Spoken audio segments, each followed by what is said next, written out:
Isang ama ang itinakas ang kanyang patay na anak sa isang morgue ng ospital sa Malabon dahil wala itong maipambayad. Dead on arrival ang bata nang dalhin sa pagamutang bayan ng Malabon dahil sa sakit. Ayon sa ama ng bata na si Marlon De Leon, nagpasa siyang humingi ng tulong sa isang charity institution sa Tayuman, Maynila para mailibing ang kanyang anak. Nanlumo ito matapos makausap ang isa sa mga tao ng charity institution dahil ang payo sa kanya bumalik na lamang kinabukasan dahil gabi na. Natatakot ako, ayoko siya ipabalsama tsaka baka may bayaran pa ron, wala naman akong kapira-pira. Kasi kanina pagdating, may pinapabili kagad sa akin, 200 mahigit yun, wala naman akong kapira-pira rin.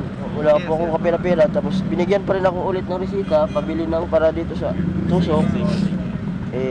Maya-maya, tinanggal lang din nila, sabi pa, hindi na daw pwede sa bata, patay na daw. Nang mailabas ng media ang kwento ni De Leon, marami na ang tumulong sa kanya. May mga Good Samaritan na nagabot sa kanya ng pera at pagkain. Natupad naman ang kahilingan nito at inasikaso na ng Jose Reyes Memorial Medical Center ang mga labi ng bata para mabigyan ng maayos na libing sa tulong ng lokal na pamahalaan ng Maynila.